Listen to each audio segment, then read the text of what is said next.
Welcome to the show, the Legacy Makers Podcast, a space where we dive deep into what it means to live with purpose, with passion, and impact. This show isn't for dreamers, it's for doers. For every man who knows that he's meant for more, who feel that there is a fire inside, but needs a roadmap to turn their potential into a lasting legacy. This show is for you, the man who is ready to create something that outlasts him, changes lives, and shapes the future. Whether you are starting on your journey or you are already on the path, our mission is simple: to equip you with a mindset, the tools, and inspiration to become a legacy maker. Each episode will be packed with insights, stories, and strategies to help you unlock your potential. We'll tackle real work, building disciplines, making impactful decisions, overcoming setbacks, and living intentionally so your actions today will set the foundation for a legacy that endures. So here's the truth. Being a legacy maker doesn't mean having everything figured out.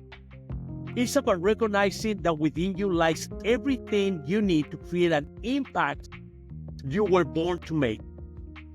You were made for greatness. And now is the time to step into that truth. So wherever you're listening, remember this: the power to leave a legacy is already inside of you.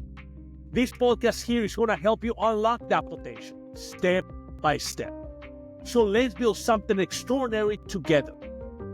Welcome to the journey. Let's get started. There's always a point in your life, I think, when you're redefined, right? The enemy comes to you and goes, this is who you are. And God goes, no, that's not who you are. And you have to listen. And I had trouble listening, right? So the journey I'm on right now is like, God, who did you actually call me to be? Like, who do you want me to be as a man, a father, a husband, a business owner, just in general, right? This is the Legacy Maker Show. Hey guys, welcome. I want you to remember that doesn't matter the circumstances that you're in, where you've been born into, find your passion within and what it has been deposited inside of you. And as you find community and purpose, you can pursue the best version of yourself as you continue to be a legacy maker. Today's episode is Restoring Legacy. And I'm going to ask you a question before I introduce my next guest. How many men can truly restore the trajectory of their life after a provoked or unprovoked change, ensuring the continuation of that legacy that you're made to build? So today, I am very, very excited for that. My next guest is someone that I am proud to call a friend.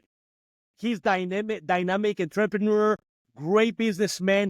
He has made a significant impact in the business world. He's an owner of over 7 businesses, and he has proven his ability to lead and innovate across various industries. In addition to this incredible businessman that he has pursued for many years, he's the founder of a nonprofit organization dedicated to help our veterans, a cause that is close to his heart. He's also a devoted father of 5, and most recently, he and his wife launched yet another exciting venture for all those meat lovers. And if you send me a message, I'll tell you all about it. So will you please help me welcome Dustin Payne. Dustin, what's going on, brother? What's going on, baby? How you doing? Man, I'm doing good, man. It's so good to have you, brother. Good to see you, brother. Yeah. It's always a pleasure to have people like-minded and friends. So this is what it says. This podcast and just being raw with one another and really dive into people's lives and how you're building your legacy. Because as we live in this planet, Dustin, we're building a legacy. Absolutely. Well, first and foremost, thanks for having me on. Love what you're doing. Love when you got this thing started. I remember us kind of talking about this in the infancy stage, and I'm stoked that you got this going. You made an impact in my life, an impact in tons and tons of other people's lives. Men, obviously, this is what this podcast is geared toward. But, some of I'm sure we'll get to it in the story, right? But my story and your story entwines for sure. So, yeah. And your introduction, like, that made me way bigger than what I am. That's no, you are. We're just get out of here, man. You know what I did, Dustin? I just dug inside of you and just call out everything that you call. And actually, I was short to whatever the Father calls you. But But Dustin, as you're talking about this, my introduction and everything, I want you to tell everybody that is hearing today about your early days. How did your life started? What led you into business? How does that desire turn into aspirations, and those aspirations became reality in your life? Oh, shoot, man. I was thinking about this morning, just going, man, where did we get started and how did we get started? And ultimately, we started our first company, Paid Insurance Group. We still have it. We love it. That's that's our bread and butter. That's what God has blessed us with. And we just started it because I wanted to make something for my family. I was in oil and gas, and for any of you guys that know the oil and gas industry, it doesn't jive well with my morals and values, right? So I was 20 years old, making a bunch of money, hardly ever seeing my kiddo. At that point, I had a 6-month-old, and just didn't like going to work. And I'm like, man, this is not how I want to live the rest of my life. And I'm making an impact, putting a lot of money in the bank. But so, I guess the way I kind of started thinking about it was, if I'm jumping into my calling, then God's going to make everything else take care of, right? So my business mentor, one of my best friends, happened to be a district manager with farmers. And so I called him up. He'd been trying to recruit me for years. Come sell insurance. I said, absolutely not. I don't want anything to do with insurance business. I don't even like paying my premiums.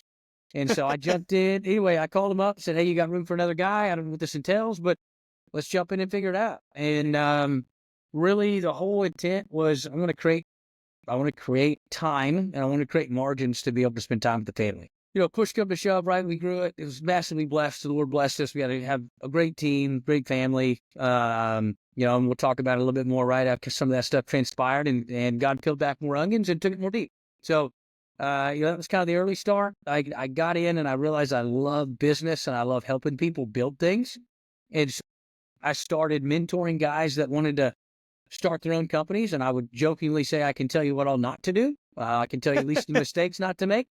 Yeah. And so we started doing that. Most companies, right, they need capital, right? They need people capital and capital. And so I didn't have any capital at that point, or what I considered any capital at that point. And so I would mentor only when I identified needs, capital needs, and I start connecting with private investors. And I had a real good friend of mine go, hey, you send me all these deals and some of them work and some of them don't, but how come you're not in any of them? And I was like, well, because I don't have the capital to do it, and I don't know what I'm doing. And they're like, you're helping them build their business plans already. You're helping them get started already. Like, you do know more than what you know. He actually challenged me. He said, I'm not going to get into another deal unless you get into it. And I was like, well, I have $10,000 to send you. And he was like, cool. That buys the next amount of percentage, and then we'll start rolling into other stuff. And so that was kind of our initial run on investing. Some of those worked out. Some of them didn't, right? Like any entrepreneur. I've had buddies go, man, everything you touch. And I go, no. You just don't hear about you don't hear about all the ones that go bad, right? Yeah.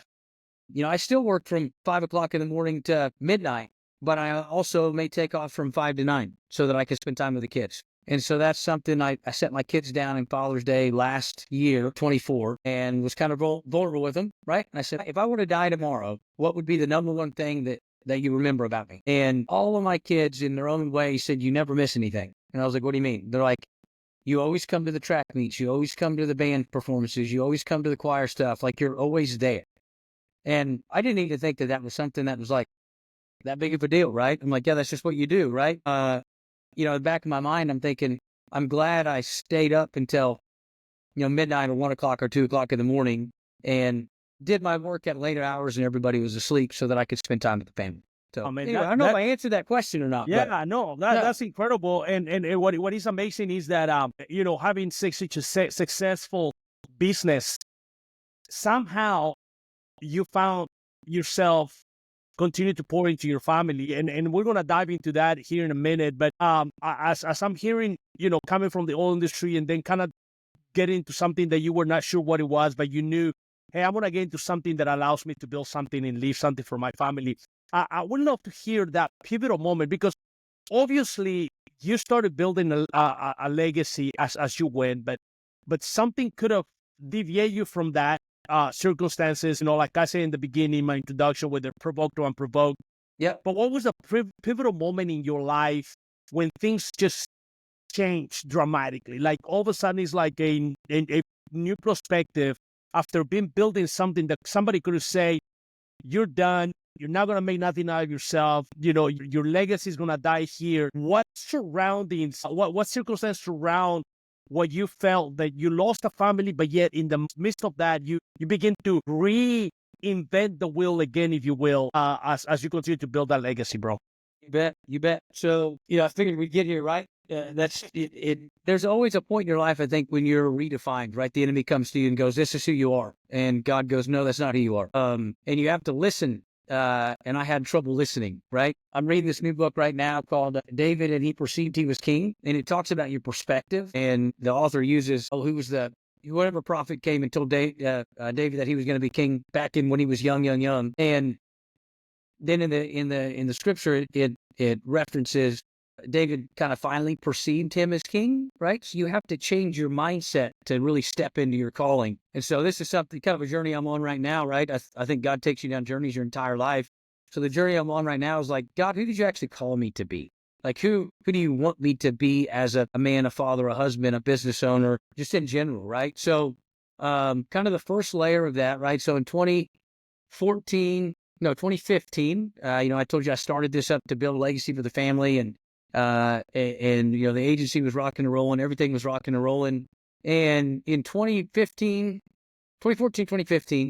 I ended up going through a divorce. And so my wife that I started the company with, ups and downs and this and that and all kinds of different things. Well, we just grew apart, right? So her and I have talked since then, right? And during counseling at that point in time, and we both have kind of agreed that we worked on the marriage, but we didn't work on it at the same time. And we didn't work on it together, right? And so, in 2016, we finalized the divorce, and my whole world came crashing down, right? It was like everything I built this for, everything, like, it's not there. Like, I remember laying in bed, 8 o'clock in the morning one morning, and my business coach called me, which you and I both are not 8 o'clock in the morning in bed people. And he calls me, and he's like, "Man, what are you doing?" I said, "Oh, I'm laying in bed." He's like, "Well, okay, cool. Let's talk about that. Like, what's up?" And I was like, "What's the point? Like, we've grown this thing. I did it for my family. I don't have a family anymore. Like, what's the point?" And through a few sessions, right, he kind of helped me, like, I do have a family. It just looks different, right? I have a daughter that's amazing. I have a son that's amazing. I have friends that are amazing, like yourself, right? And kind of realized that God's given me this platform and given me this company to steward. How do we do it well, right? How can we come back in and rebuild the company, rebuild the business, rebuild what initially God had given me as a vision? God didn't wake up one day and go, "Crap, Dustin got a divorce," right? Like, holy crap, I didn't see that one coming. And he knew when he put the vision in my mind and he put the legacy right in my mind, he knew that I was going to go through this journey, right? So it helped me kind of reset my mind. And I had some other guys that were integral in my journey, and they put something really good in my mind that was like, me being a dad, I try to be the best dad I can. Just by all means, I have my faults, right? But Dad, God, right? Father God is the best dad, period, right? And he's better than we are. And he can love better than we are. And he kind of put a perspective in my mind, right? Like, if say your daughter comes home and goes, "Hey, Dad, I'm pregnant." Well, you're not going to be like, "Oh, you're terrible. I can't believe you."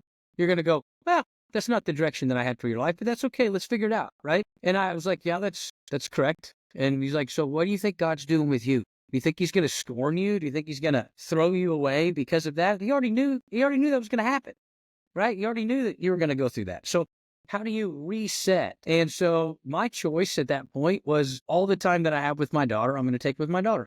And the time that I don't have with my daughter, I'm going to work my butt off. And so what that kind of changed in my perspective is, I'm really not that important to the company. And I put the right people in place that they get to handle the things that they handle. And it allows me to spend time with my family and really pour in and grow that relationship.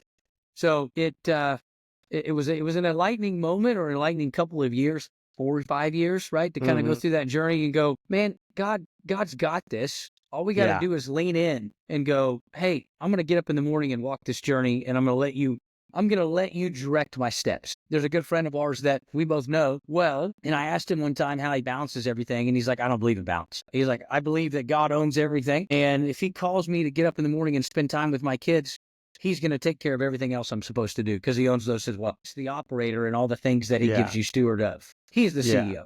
And so now I try to get up in the morning and go, "God, what do you want me to focus my effort on today?" And if it's the nonprofit, great. If it's raising capital for one of the companies, great. If it's quoting a client and talking about life insurance, great. If it's running cattle and doing that, great. But I guess the way that I see it and the way that my perspective is if he calls me into a certain thing to operate in today, he's going to manage everything else. Yeah, yeah. When you were talking, Dustin, when you were talking about that, I just had a little, almost like an image, because I do house remodeling, and when you walk into a crappy house, if you will, you're thinking, man, how am I gonna do this? But then you start envisioning, that we're gonna take that wall out. So it's like you get excited. I feel like for God, when we bring our mess and our circumstances to Him, and He looks at it like, oh my goodness, I get to rebuild this with you, partner Mm-hmm. up with you. And I feel like that is something that you were just talking about, how God just all of a sudden partner up with you, and the thing that could have looked like a mess, or something that ends your legacy, it was just a moment to begin to rebuild. Maybe it didn't look like that to you, but to Him it was a part of this puzzle that He was trying to build. But during that time, during all these crazy things, Dustin, did you experience any sort of feelings of failure, regret, or loss? And how did you cope during this time? How did you? And I know you touched a little bit, but I just want to go into that more, because there's a lot of guys that are listening to us, even right now, that may have gone through a really bad failure in their life, and regret, remorse, shame, loss of something. Can you expand on this? What do you felt during those moments, and how did you begin to cope with that into where you are right now? Yeah, absolutely. And just to kind of, as you were talking about the God, you bring the mess and God gets to rebuild it. And I've shared this with you in the past. The first successes, if you will, eh, mentally, I was thinking, well, this is all on my own power, kind of thing, right? And I think God had to go, hey, I've got bigger things for you. And so we're going to let all this fall apart until you focus on me 100%. And when you focus on me, then I'm going to walk you through how to put this back together. And you've watched it over the past 10 years. There's nothing I could have done on my own accord, right? It's all been a miracle. It's all been God going, hey, let me take care of this for you. One of those things, right? You're talking about feelings. There were a few times where I was at the pit, and contemplated going, hey, maybe this world's better without me, right? Maybe I'll go ahead and go on up to heaven and take care of this thing. And that's a hard place to be at. It's especially for a type A personality. It was a struggle. And what I realized is that you've got to have good men, strong Christian men around you, like yourself, like some of my I had buddies, Lance Taylor, I'm sure I'll listen to this, but there's these guys that just show up and don't stop.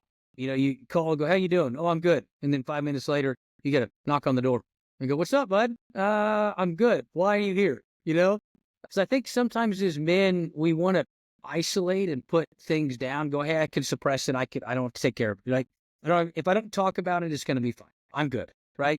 Well, I think what the enemy tries to do is isolate you, right? Which we know that, right? He talks about the enemy seeks to kill, steal, and destroy.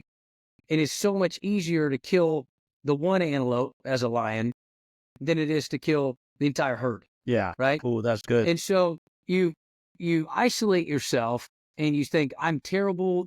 I messed up. I can't ever do anything right. And when you bring it to light, you and I would sit down, or I share, hey, this is what happened.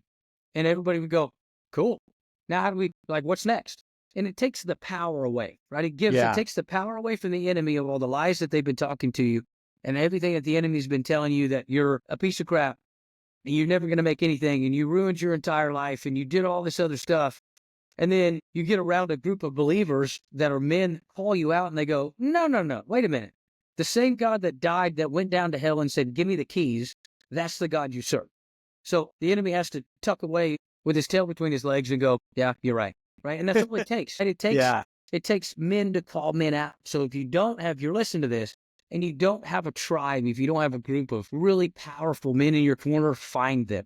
You can't do it without it. Right. And guys isolate, right? We isolate ourselves. We don't need anybody. We can do it on our own. You can't. You just can't. You're not made to. Yeah, it's so true, man. It's so true. And we've tried it. And you realize is doing this crazy thing alone is just not cutting it. And it doesn't work. But if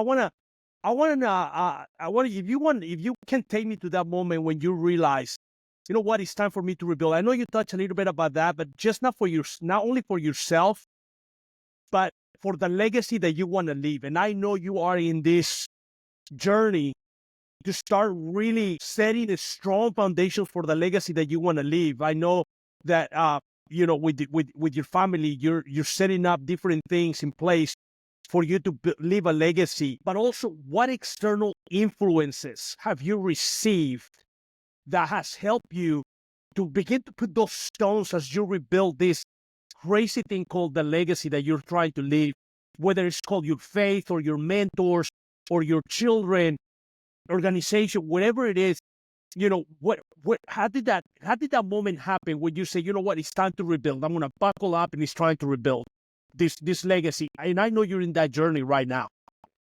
Yeah, as you're telling me that, I'm going, well, this was the point. And then I'm like, no, wait a minute, this was the point. No, wait a minute, this was the point. And so I also, as I say that, I go, am I that stubborn that God has to remind me that many times that we're in the rebuild mode, And I've joked around with you before talking about this. God doesn't show me the entire painting. He doesn't show me the entire map, right? There's a map behind me. If he shows me the whole map, I'm going to try to shortcut it and go around and do it on my own. And I'm going to screw it all up, right? So he shows me this little bitty teeny speck of Africa. And he's like, hey, I want you to go here first. And then I go, cool, God, where do we go next? And he goes, I'm not telling you because you'll screw it up. And you'll try to go there instead of here, right? And then you look back and you go, well, I had to go there because I met this person. And then that allowed me to bless this person, or that allowed me to grow and learn here. But really, man, if you go back, it was that point where my buddy was like, hey, you're not a surprise to God. He knew this was going to happen, right? And that gave me the freedom to go, nothing ever occurred to God. Like, he never woke up in the morning. Like, it's crazy to think about that God never wakes up and goes, you know what I just thought about? He's already thought about it all, right? And so, that was kind of a pivotal moment in my kind of change mindset. I was like, okay, cool. Not all is lost. Let's take this and keep going. But another one was in the deer stand, right? You and I met after that. And when I want clarity, I try to go get quiet, right? And I was sitting in a deer stand and talking to God about, hey, what's the plan for this year? And how are we going to go here? And how are we going to go here? And really felt like God was like, let's talk about you. And I'm like, I don't want to talk about me. I want to talk about business. I'm good at business. I want to talk about me, right? And he just started uncovering so many things to me of like, hey, why do you feel this way? Why do you feel that way? And at that moment, I was trying to work through just, okay, cool. So what do we do now? And then I think I called you and said, hey, let's meet for coffee. And we came back and sat down and meet. And I realized that I had been hanging on still at that point. That was 4 years after my marriage, 5 years after my marriage had ended. And at that point, I was still holding on to the past as my ticket, if you will, to heaven, right? And you helped me walk through that. You helped me walk through God's a bigger God than that. That's not your ticket to heaven, right? You're not okay if this didn't work out or did work out. None of that matters, right? And so I think that, like, I left that meeting and I started thinking more and more. I go, God's interested in me. He's interested in the relationship with me. Yeah. And that freed me up, I think, really to go, okay, let's go do this again. Let's go crush the family. Let's go crush the business. Let's go do everything that I had envisioned beforehand to really push the kingdom forward. We had just started the nonprofit at that time, and the kind of our thought there was like, I isolated myself. Other men are isolating themselves. We don't want to talk about our crap. But if I get you out to shoot a hog in the face or to go out and shoot doves, you sit around a campfire and I share my stuff and you share your stuff, and all of a sudden we're not so broken anymore, right? And it frees up the conversation. So, I mean, really, it was kind of those couple of points. Again, it takes other men to bring men out.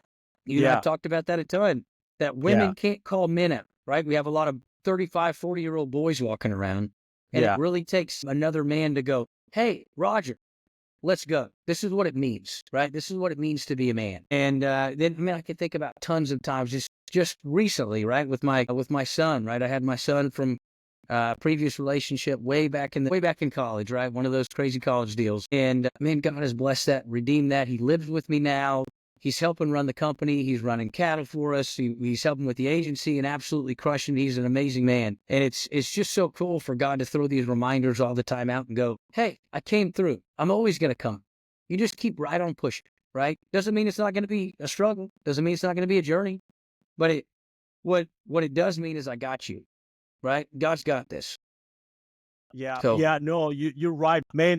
When you're talking about, I really feel more and more the importance of having that strength right next shoulder to shoulder, that of men that are doing life with you. They know you, they pray with you, they call you out, and the importance of having those type of relationships, it is detrimental as you're building a legacy. But as we're coming to the end of this moment, this session, if you want to say one thing to the men who are listening that are in the midst of either they feel that their legacy is over because a situation they had to go through of their choice or not their choice, whatever situation, but they just feel like this is it for me, and they are feeling it's a way for me to rebuild. What is the one thing that you want to leave them with as a man who has gone through that journey and right now is in a completely strong path to build that legacy that you're building right now? My mind just keeps going to God's just starting. Like, it's just a chapter change. I tell that to my kids all the time. You know, God ends one chapter and opens up another door. You can't walk through one door by hanging on to the other. And so sometimes, I know this in my life, God's got to rip the past away for me to let it go so that I can move into a brand new calling. So wherever you're at, maybe God's trying to get that gone so that he can do better stuff, right? Ephesians, it talks about, God can do incredibly more than what we could ever imagine. So what you could have imagined your legacy be, God's got something even better. And so get yourself around men that are strong in the faith that aren't going to go, oh yeah, sucks for you. They're going to go, good for you. What was God trying to strip from you so that you can move forward, right? Provoked or unprovoked, right? If you did it on your own accord, you made your own choices, so what, right? God didn't, you're not surprising God, right? You're never going to wake up and go, man, crap, now what do we do, right? God's got a plan, right? He knew you before you were created. He knew every step you were going to take, every word you were going to say. So get a good group of men around you that are going to go, good for you, not bad for you. Yeah. Man, that is super, super awesome, Dustin. Thank you. And as we wrapped up today's episode, I want to leave you, everyone who is listening, with a powerful reminder about a restoration. In Joel 2:25 says, I will restore to you the years that the swarming locust has eaten. No matter what you've lost, no matter the setbacks that you experience or the challenges, trust this. Restoration is possible. So your job is to keep moving forward. Continue to discover what God has placed inside of you. Continue to move forward with faith and perseverance. And the most important thing, surround yourself with the strong men who are going to encourage you, who are going to grab a shovel as you're building back your legacy, and they're going to be part of that builders with you. So thank you so much for tuning in. Thank you so much, Dustin, for your time. I really appreciate your time with us. It was incredible. It was powerful. Really appreciate it. And if you like it, I will invite you to share it with somebody. Give it a like and subscribe so you can be up to date when are we going to post new content. So thank you again. Have everyone have a blessed day, and we'll talk to you soon.